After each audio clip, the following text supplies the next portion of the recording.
बिस्मिल्लाहिर्रहमानिर्रहीम।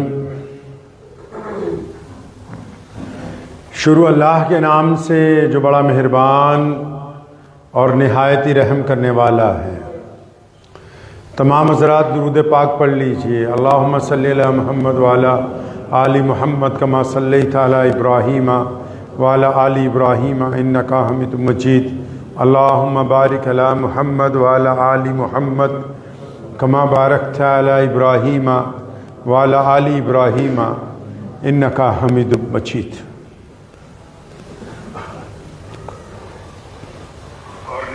फ़िरका बंदी है कहीं और कहीं ज़ाते हैं। फ़िरका बंदी है कहीं और कहीं ज़ाते हैं। क्या ज़माने में पनपने की यही बातें हैं। यूँ तो सैयद भी हो, मिर्ज़ा भी हो, अफ़गान भी हो, तुम सभी कुछ हो ये बतला। अल्लामा इकबाल रहमतुल्लाह मुसलमानों की रहनुमाई करते हैं कि बर्रे सग़ीर में इस्लाम के दाखिले के बाद कुछ लोगों ने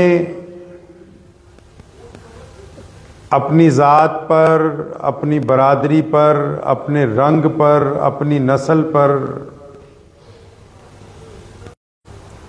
बड़ा फ़ख्र महसूस करना शुरू किया। कुरान पाक में अल्लाह करीम ने इरशाद फरमाया कि हमने तुमको एक मर्द और एक औरत से पैदा किया है और ये अलग अलग कबीले, ये इलाके इसलिए तय कर दिए ताकि तुम एक दूसरे को पहचान सको, शनाख्त कर सको एक दूसरे की। लेकिन तुम में तकवे वाला जो होगा, जिसका किरदार अच्छा होगा, वही अच्छा समझा जाएगा। किसी की बरादरी, किसी का इलाका, किसी का मुल्क, किसी की रंग, किसी की नस्ल उसको दूसरों के ऊपर फौकियत नहीं दे सकती।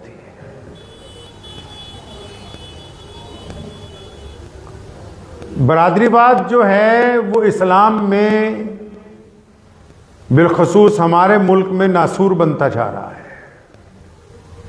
मैंने शुरू में अर्ज़ किया कि बर्रे सग़ीर में जब इस्लाम आया, बर्रे सग़ीर बोलते हैं इस इलाके को जिसमें भारत भी है, बांग्लादेश भी है, भूटान भी है, नेपाल भी है, मालदीव भी है, श्रीलंका भी है, अफ़गानिस्तान भी है।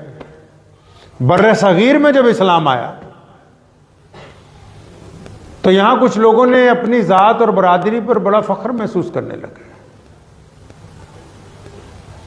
जबकि मोहम्मद रसूलुल्लाह सल्लल्लाहु ताला अलैहि वसल्लम जब तशरीफ़ फरमा हुए, आप नबी अलैहिस्सलातु वस्सलाम का जब ज़हूर हुआ तो तौहीद और रिसालत के साथ जिन चीज़ों के बंधन को, जिन बुराइयों को, जिन काली पुरानी रिवायतों को जो रसूलुल्लाह सल्लल्लाहु अलैहि वसल्लम ने तोड़ा है, उनमें सबसे बड़ी रिवायत यही है जो इंसानों को ज़ात और बरादरी की वजह से ऊंच और नीच की सिस्टम के अंदर तकसीम करती थी।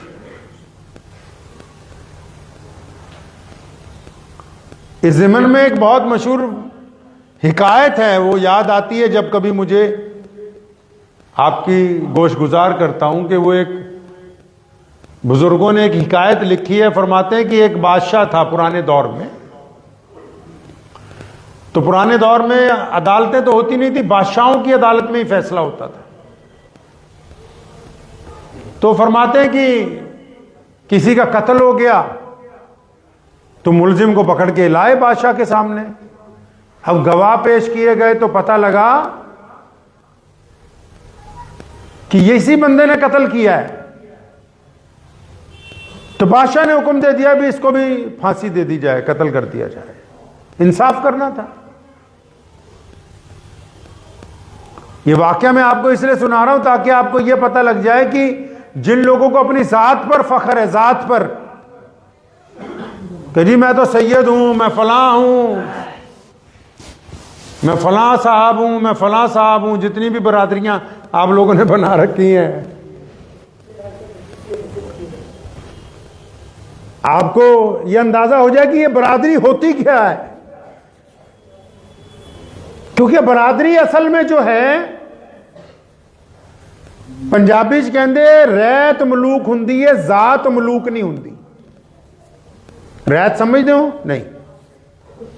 पंजाबी च कहते कि रैत मलूक हुंदी है, जात मलूक नहीं हुंदी। रैत मतलब हम जो काम करते हैं, जो हमारा रोजगार कमाने का तरीका है, बस वही हमारी बरादरी बन जाती है। जात नहीं अहमियत रखती कोई, हमारा जो जीने का ढंग है वो अहमियत रखता है, जो काम हम करते हैं। तो बादशाह के सामने जब पेश किया गया मुकदमा, तो उसने कहा ये तो कातिल है, उसने कत्ल की सजा दे दी। तो वजीर ने बादशाह के कान में कहा, उस दौर में पढ़े लिखे लोग नहीं मिलते थे, उसने कान में कहा कि हुजूर ये तो बहुत सियाना आदमी है, पढ़ा लिखा है, प्रोफेसर है, वो आज के दौर में तो बंदा मिलता ही नहीं है, आज से कई हजार साल पहले की बात है, तो इसको कत्ल ना करो, कैद में रख लो, कभी कोई मशवरा करना होगा, जरूरत पड़ेगी तो उसको बुला लिया करेंगे। ध्यान से सुनिए इस वाक्य को, वो तमाम लोग जिनको बड़ा फख्र है कि जी हम तो फलां बरादरी वाले हैं, हमारे बेटे का रिश्ता नहीं हो सकता कहीं, हमारी बेटी बैठी बैठी बुढ़ी हो जाए उसका रिश्ता नहीं होने देंगे कहीं। वो लोग सुने ध्यान से कि जात और बरादरी होती क्या है। मुझे एक साहब का फोन आया ना, कहने लगे आपकी बरादरी कौन सी है? हमें पता लगा हमारी है, हमारी बरादरी में ही आ जाओ। मैंने कहा अल्हम्दुलिल्लाह तुम उन लोगों को जात और बरादरी का दरस देने आए हो जिनके आबो अजदाद ने, जिनके बुजुर्गों ने मोहम्मद रसूलुल्लाह सल्लल्लाहु अलैहि वसल्लम के कदमों में बैठकर दीन सीखा है। और जात और बरादरी की रगें जब रसूलुल्लाह ने काटी तो हमारे आबो अजदाद इस बात के गवाह बने कि क़यामत आ सकती है, रसूलुल्लाह सल्लल्लाहु अलैहि वसल्लम का हुक्म तब्दील नहीं हो सकता है। तुम हमें जात और बरादरी सिखाओगे? तो बादशाह ने कह दिया उसे कि कत्ल कर दो। तो वजीर ने कहा जनाब ये बहुत पढ़ा लिखा बंदा, कत्ल ना करो, रख लो इसको, कैद में अपने काम आएगा। बादशाह ने कहा रख लो, कैद में डाल दिया। चंद दिन बाद कोई बंदा घोड़े बेचने के लिए आया। जब वो बंदा घोड़े बेचने आया तो वजीर ने याद दिलाया कि अपने पास एक सियाना आदमी है जिसको कैद में रखा हुआ है, उसको बुलाइए, चेक करे ये घोड़े कैसे हैं, असल नस्ल के के नहीं। तो जब उसको बुलाया उसने सारे घोड़ों पे हाथ फेर के देखा, आधे घोड़े एक तरफ कर दिए। उसने कहा बादशाह हुजूर ये जो घोड़े हैं ये असली हैं, नस्ल के हैं, ये जो आधे घोड़े हैं ये असली नहीं हैं, मतलब ये नस्ल के नहीं है, असल नस्ल नहीं है ये।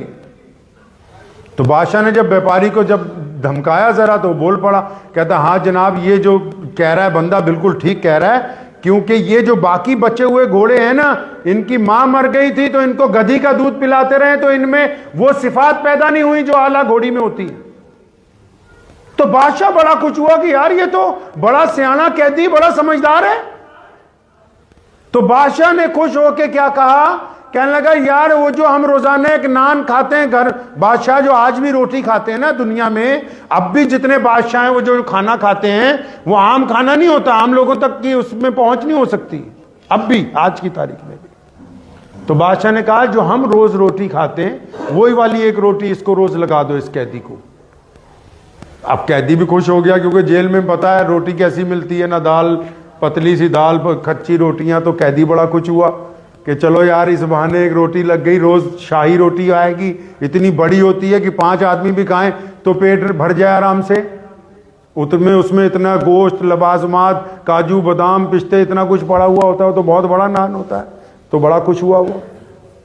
अब एक हफ्ते बाद एक और आदमी आया हीरे लेके। अब उसने जब हीरे पेश किए तो बादशाह हुजूर ने फिर कहा ओहो वो हमारे पास सियाना कैदी है, उसको बुलाओ।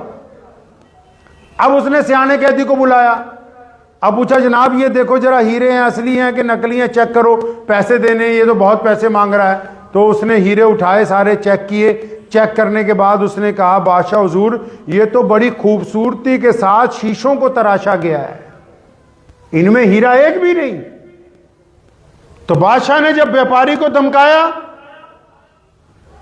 तो वो डर गया, कहने लगा हाँ हुजूर मैंने बड़ी खूबसूरती से शीशे को तराशा है, तो मैंने सोचा था कि चलो अपने फन से कुछ आपके पास कमा लूंगा।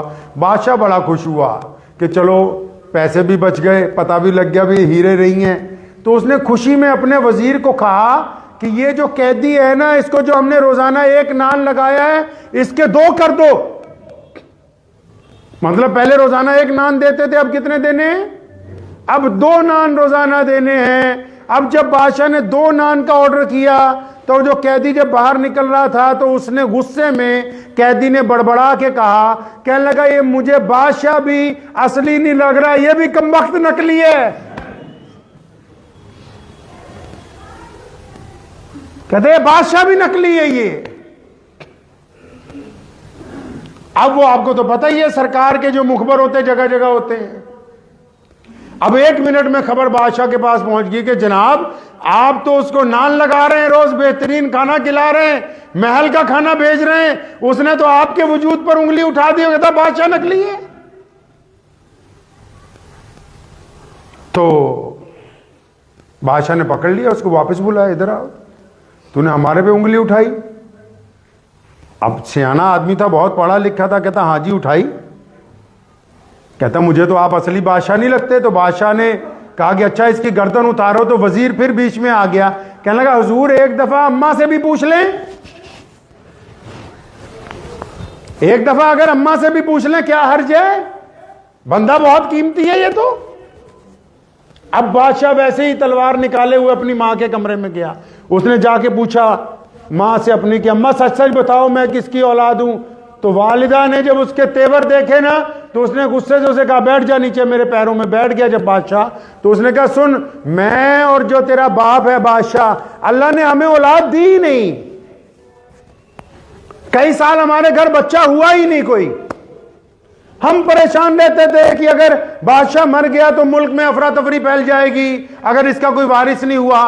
तो कहने लगी कि एक दिन हमारे लांगरी के घर में तू पैदा हुआ, तेरा बाप लांगरी है, तेरी मां उसकी बीवी है, तो उसके घर में तू पैदा हुआ था। हमें पता लगा कि हमारे बावर्ची के घर बच्चा पैदा हुआ है। हम दोनों मियां बीवी रात के अंधेरे में गए और उसी वक्त उठा के ले आए, उसको पैसे दे दिए कि ये बच्चा हमें दे दे। अब वो बादशाह फिर गया उस कैदी के पास, कहने लगा ये तू बता कि तूने मुझे पहचाना कैसे।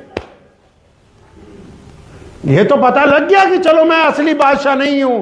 कहता तू ये बता कि तूने मुझको पहचाना कैसे कि मैं असल बादशाह नहीं हूं। और कहने लगा बादशाह हुजूर जेता हुंदा ना तू असली बादशाह। जब पहले दिन तुझे मैंने घोड़ों की बात बताई थी, तू कहता इसको रिहा कर दो, इसको वजीर बनाओ। दूसरी बार कहता बताया जब हीरे नकली हैं, तुम इसको कहते कि इसको जगीर दो। है जो लांगरी की औलाद, रोटियां ही बनाता रहा मैं। मतलब यह कि जो इंसान करता है वही उसकी जात है। जो झूठ बोलता है उसकी बरादरी झूठ है, जो सच बोलता है उसकी बरादरी सच है, जो ठगियां मारता है उसकी बरादरी ठग है, जो ईमानदारी करता है उसकी बरादरी